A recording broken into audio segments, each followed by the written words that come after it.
प्रश्नोपनिषद शरीर को निरंतर यज्ञ के रूप में वर्णन करता है, जहाँ 5 प्राण 5 आहुतियाँ अर्पित करते हैं। गुरुदेव कृपा इस पर प्रकाश डालें। देखिए, बाहर जो कर्म करते हैं वो सिर्फ एक वातावरण निर्माण करने के लिए है, तो इसलिए लोगों को उसी में उलझे ना रहे इसलिए करते। यज्ञ होता है ना, जैसे आहुति देते हैं, लकड़ी जलती है, भस्म हो जाता है, ऐसे हमारे भीतर भी हमारा शरीर ही ज्योति है, हमारी इच्छाएं हमारी लकड़ी है, वो लकड़ी जल के भस्म होता है जब इच्छाएं पूरी हो जाती है। इस तरह से पंच प्राण ये सबको अंतर्मुखी करने के लिए बताया। देखो चेतना कैसा है, जैसे आकाश जैसे विस्तार में,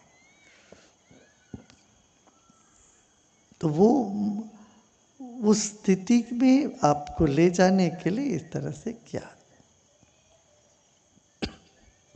समझते भजन माने सिर्फ गाना बजाना, कर्म करते रहना, क्रियाकांड करते रहना, इतना ही नहीं है।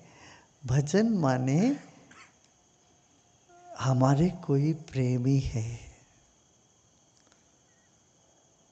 हमको कोई चाहता है, हम किसी को चाहते हैं, बस ये मन में आ जाए, यही भजन है।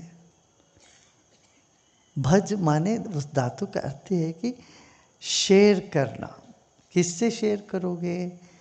जिसने सब कुछ हमको दिया है वो शेयर कर रहा है, हम भी शेयर करें, हम उसको पहचान करें। हमारे भीतर बाहर परमात्मा है, वो हमको चाहते हैं, बस इतना ही दृढ़ भाव रहे, वही ध्यान हो जाता, वही भजन हो जाता।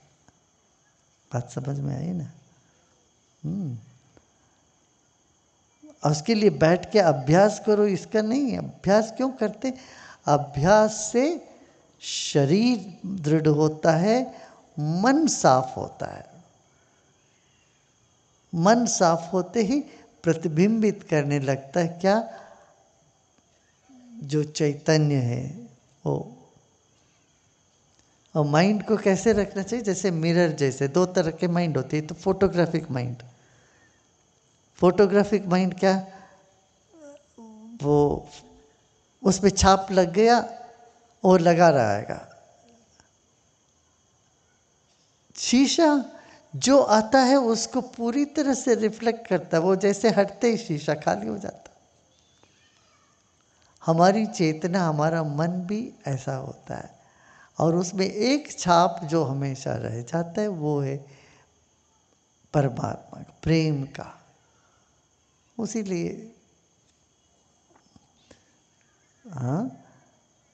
अपना, किसी को अपना मानो, अपने को किसी का मान लेना चाहिए।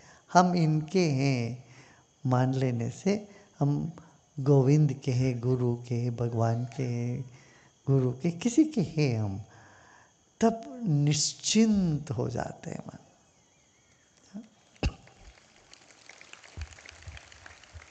फिर नीरसता नहीं रहती, नहीं तो जीवन बड़ा उदास नीरस था उसमें। आप यहाँ देखो, किसी के चेहरे में कोई नीरसता नहीं दिखती है। क्यों? किसी को अपना मान लिया, अपना मान लिया तो नीरसता हट गई जीवन में, उत्साह आ गया, प्रसन्नता झलकती है, फिर है ना, उत्साह बना रहता है।